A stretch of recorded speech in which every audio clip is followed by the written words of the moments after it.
اسٹیجوں پر کہہ رہے ہیں جو ایک مسلمان لڑکی کو اپنے گھر کا بہو بنائے، اپنے گھر کی بہو بنائے گا، اس کو یہ انعام دیا جائے گا، اس کو یہ انعام دیا جائے گا۔ کھل کر وہ آفر پہ آفر دے رہے ہیں، وہ پیار ہے۔ آپ نے اگر آفر دے دیا تو یہ لفظ جہاد کہلایا جائے گا۔ مبارکباد کے لائق ہیں یہ اسٹاف مدرسے کا مولانا اطہر اور مولانا عبدالحلیم مدنی جیسی شخصیتیں، جنہوں نے آپ کے علاقے میں یہ نسواں قائم کیا ہے، لڑکیوں کا ادارہ قائم کیا ہے۔ اپنی بچیوں کو بھیجیے۔ آج میرے بھائیوں جو ماحول ہے خاص طور پر ہمارے ملک کا، ہندوستان کا، اس ماحول کی طرف آپ نظر ڈال کے دیکھیے، کچھ بولنے کے لائق نہیں رہا ہے، کچھ بھی کہنے کے لائق نہیں رہا ہے۔ پردے پہ بولو تو وہ بھی ان کو اب دشمنی نظر آتی ہے، حجاب پہ بولو تو ان کو بھی اب قانون کے خلاف بولنا نظر لگتا ہے، اب زبان کھولنا ہی مشکل ہو چکا ہے۔ ایسے ماحول کے اندر اپنی بیٹیوں کو بچانا، انہوں نے صاف تو اور ہم آہ بھی کرتے ہیں تو ہو جاتے ہیں بدنام، وہ قتل بھی کرتے ہیں تو چرچا نہیں ہوتا۔ میرے بھائیوں بہت سنبھلے ہوئے رہنے کی ضرورت ہے، اور ان دینی اداروں میں اپنی بچیوں کو بھیجیے۔ ان اداروں سے پڑھ کر آپ کی بچیاں نکلیں گی تو آپ کی خدمت کریں گی، آپ کی سیوا کریں گی، اور آپ کے مرنے کے بعد آپ کے لیے رب اغفر لی ولوالدی پڑھیں گی، آپ کی مغفرت کی دعا کریں گی۔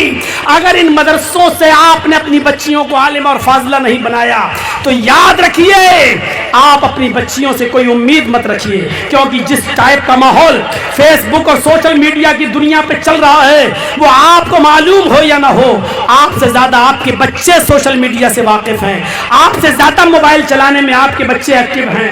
آپ کی عمر 50 سال ہو چکی ہے لیکن آپ کو فون ریسیو کیسے کیا جائے اس کے علاوہ کچھ نہیں آتا ہے۔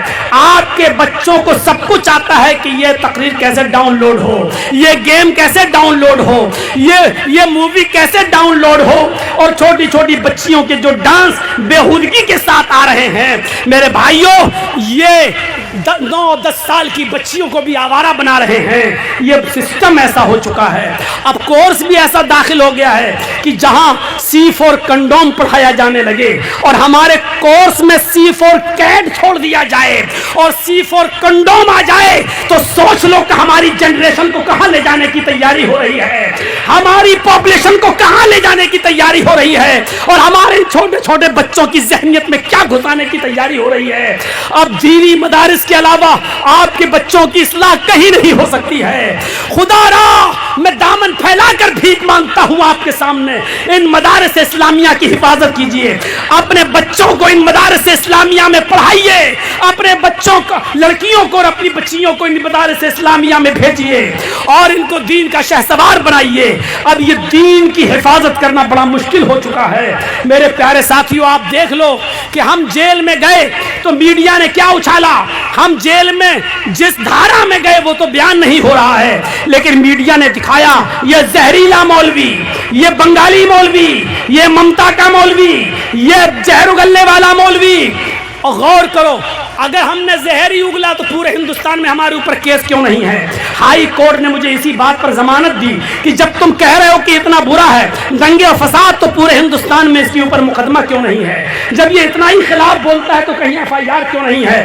سرکاری وکیلوں کو ڈانٹا اور ہائی کورٹ نے یہ کہہ کر ضمانت دی کہ پوری فائل پڑھنے کے بعد ایسا محسوس ہوتا ہے کہ پولیٹیکل راجنیتک شڑینتر کا شکار بنایا گیا ہے اور میڈیا کے دباؤ میں آ کر یہ غلط فیصلہ سنایا گیا ہے۔ میرے بھائیوں آج بھی ہمارے ملک ہندوستان میں انصاف زندہ ہے۔ اگر ایک کورٹ سے انصاف نہیں ملتا تو دوسری کورٹ میں کچھ دیر ضرور لگتی ہے لیکن انصاف ملتا ہے۔ تو آپ اپنے بچوں کو دینی اداروں میں بھیجیے۔ یہی چند باتیں مجھے آپ کے سامنے رکھنا تھی۔ بہت تھکا ہوا تھا، بالکل گیا تھا تھوڑی دیر چلو کمر سیدھی کر لوں، ابھی میں لیٹا ہی تھا کہ فوراً خبر آ گئی کہ بارش ہو رہی چلیے اسٹیج پر۔ میں نہ تو کوئی ذہنی طور پر تیار تھا، نہ آنے کے بعد مجھے کوئی ریسٹ مل سکا، اس لیے میرے بھائیوں ٹوٹے پھوٹے الفاظوں میں جو بولنا تھا بول دیا۔ ہمیں اپنی محافظت کرنی چاہیے، اسلام کو بچانا چاہیے، اپنے بچوں کو دین سے جوڑنا چاہیے، عبادت اللہ اور اس کے رسول کی مرضی کے مطابق کرنا چاہیے۔ ہم دعا کرتے ہیں بار الہ ان مدارس اسلامیہ کی حفاظت فرما، اے اللہ ہمیں عبادت شریعت کے مطابق کرنے کی توفیق عطا فرما، اپنی عقل کو ناجائز دخل دینے سے ہمیں بچا لے۔ بار الہ جب تک تو ہمیں زندہ رکھ، اسلام پہ زندہ رکھنا، اور جب ہمارا خاتمہ ہو تو ایمان پر ہمارا خاتمہ فرمانا۔ وما علینا الا البلاغ المبین، وآخر دعوانا ان الحمد للہ رب العالمین۔ السلام علیکم ورحمۃ اللہ وبرکاتہ۔